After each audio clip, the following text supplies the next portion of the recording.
say hello to the newest addition to the garage, like we needed one. This is my new to me, 1993 Jeep Wrangler YJ. Oh, and it only has 67,000 miles on it. Now, I've had this thing for a few months, 5 months. I've had this for 5 months now. I've had this Jeep for 5 months now, but it's time for you guys to meet her. She's a real nice gal. And here's the intriguing story of how I got her. So here's how it goes. One night I was playing on my phone in bed, browsing my favorite website, which is Facebook Marketplace, of course, you sickos, and I came across this cute little Jeep Wrangler. It was just posted and I thought it was a good deal, so I messaged the seller immediately and told him I'd be up first thing in the morning with cash and a trailer to take it. So the following morning I hooked up the trailer to the truck and went on the short hour-and-a-half drive, took the Jeep on a little test drive on the roughest piece of road I've ever been on in my entire life, made the deal, and on my drive home got a flat tire in the pouring rain with no spare tire. That's just my luck. And quick, please, before we start, no mean comments on how she looks. She's a little bit dirty, a little bit rough around the edges right now. The only thing I've done to her is try to fix the front brakes, which looks like it's been successful to me, because we had no brakes at all in this thing, and funny enough, we still don't. But now we're here. So, the Jeep YJ was produced from 1987 to 1995. And you can tell the Jeep YJ apart from any other Jeep, because these ones, of course, they had the square headlights. And people feel a little off about them. Some people love them, some people hate them. Just like how people feel about me, actually. Now, the YJ is not the most popular Wrangler ever made, that's for sure. But its big claim to fame was being the vehicle of choice for those idiots getting chased and eaten by dinosaurs in Jurassic Park. I've never actually seen the movie, that's why I say it like that. Those Jeeps were supposedly 1992 models, though, and this one's a 93. Not like there's any difference at all. Now, apart from those lights, it's really not a whole lot different than its predecessor, the Jeep CJ. The most dramatic engineering change on the Jeep YJ was the redesigned front end, which got a new hood, new fenders, new grille, a bigger windshield, and of course, those square headlights, which left those die-hard Jeep enthusiasts scratching their head, wondering what the hell happened to Jeep tradition. But it was designed by American Motors, or AMC, and it was made to be a little more comfortable than the Jeep CJ. That was their main goal. And it needed to handle better because, well, AMC kept getting sued because the CJs were rolling over so much. So they gave this sway bars. I'm gonna shut the headlights off quick before I kill the battery. The old girl. Now, the YJ got 2 engine options. Yes, sophisticated. First up, you could get the baby of the pack, which was the 2.5 liter inline 4-cylinder, or you could get a 4.2 liter straight 6, not a 4.0 liter 4.2. And both of those were carbureted. But in 1991, you could get this, the fuel-injected inline 6-cylinder 4-liter, the 4.0, the legendary 4.0, which made 70 more horsepower than the previous 4.2 liter. And the 4-liter fitted in this one is good for 190 horsepower and 225 foot-pounds of torque. Now, I'm not sure what trim level this is, seeing as though it's pretty old and rough, and who knows what's happened to it during its almost 30 years of life on Earth. There is no carpet in it. Nothing at all, just the 2 front seats. Don't even have a rear seat in here. Don't even have a full top. But I did look up the VIN on one of those online VIN decoders, and that said that it was an SE. So I think it might be that. Don't mind that. This is where you put the gas in a YJ. But on the Jeep YJ, you could get the SE, which was the base, or a Laredo.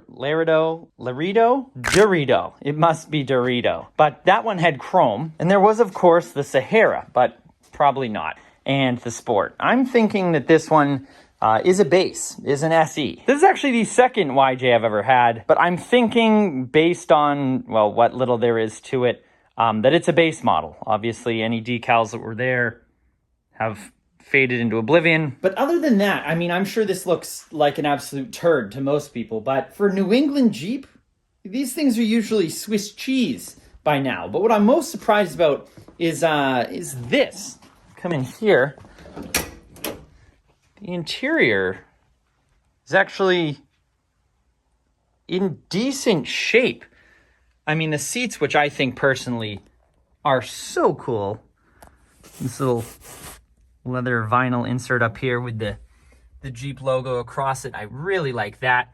But the seats are not horrible. Sure, they're stained, sure, they're dirty, but really, the only rip is right here. That's really not terrible. But the cool classic Jeep flat dash, really like this 3-spoke steering wheel. It's all original in here, all factory. The sides, of course, the missing carpet. The light on here to show you, it's not rusted through. I mean, it's surface rust from obviously feet wearing off the paint and then down to just bare metal, and then the moisture got to it and is starting to rust the surface a little bit. But I mean, look at that. It's all solid. There's no holes in it. Of course, we climb in here with the odometer. 67,000 original miles. Not too shabby for a 1993, but very, very cool old Jeep. Look at the factory radio still in here, and all the gauges actually work. Of course, we have the 5-speed manual transmission, shifter for the transfer case, 4-wheel drive down below there, and no rear seat. We do have this odd sort of half cab kind of thing, soft top that they put on here. This Jeep only has the half doors, which I think was a lot more common on YJs than TJs, and especially JKs and the brand new JLs. But no rear seat back here. There obviously was one at some point. We still have all the mounts. We still have the seat belts, which are very cool, very vintage, but will obviously need to be replaced. The body is relatively straight again, besides this little number right down here, and the door is kind of something hit it and scratched it up there. But the Jeep's still pretty dirty. I've only washed it one time, but really no bad rust on it. You'll see this little sticker here as we move toward the back. Force 5 water sports. Force 5 water sports in Nantucket. That's because the previous owner of this Jeep, it was just used.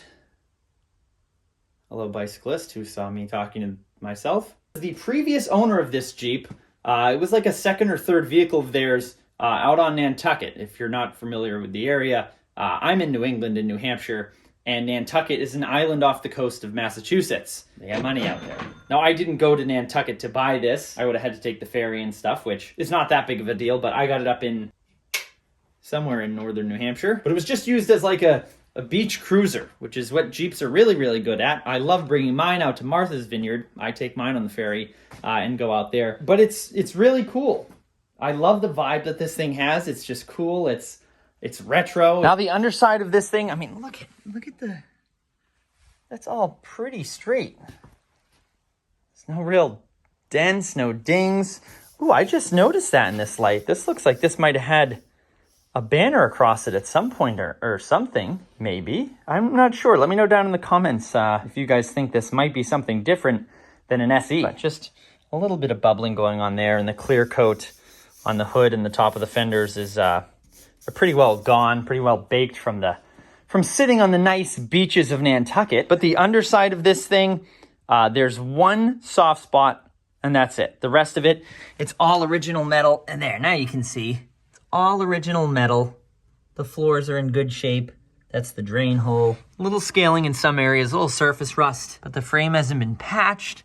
It's still got the original catalytic converter up there somewhere. It's just a cool Jeep. Love this color interior. Really like the half doors. I wish these fit on my TJ. They probably didn't have carpets in here because you go on the beach, you climb in this thing, the sand, it gets everywhere. And then you can just push it down the little drain hole. Easy peasy, all clean. Now, these are the most affordable Wranglers that you can get right now. They do ride a bit harsher than the TJ Wranglers thanks to their leaf spring suspension you can see up here compared to the TJ's coil spring setup. But it is a Jeep, and if what you're looking for is pure comfort and luxury, well, then the word Jeep probably isn't even in your vocabulary anyways. So the TJs ride a little better. They stop about the same, especially when you have all your brakes working. Now, I did pay just $2,500 of my hard-earned doll hairs for this Jeep, which I thought was a great deal considering the mileage and the frame isn't Swiss cheese. It's got good tires on it. It needs a few minor things, but I mean, it was just inspected as of 3 of 2023, which was just 3 months ago. And once I fix that brake line, it really doesn't need a whole lot else. It's just kind of rough around the edges, just kind of ugly. But who isn't? So what's my plan with this little YJ? Well, that I don't know yet. I'm not sure. I have thought about painting it, giving it a paint job myself, maybe putting some of those factory steely wheels on it, finding a better top for it and a back seat so that people can actually go in the back. But all that will come when the shenanigans with the truck and especially the Corvette are done. The Corvette has quite a bit on its plate. So when those are dealt with, we'll move to the summer projects like this. Anyways, thank you guys for watching. And if you feel like cringing really hard at a video, you can watch the video where I bought my last Jeep YJ, which was like 4 or 5 years ago. It was one of my first YouTube videos. And if you really, really want to cringe, then you can click and watch that one. I encourage you not to, though. Save your eyes. But I will see you guys in the next video. Happy motoring. I really hope everyone understands the whole hat with the Jurassic Park theme thing going on. Or else I'm just going to look like more of an idiot.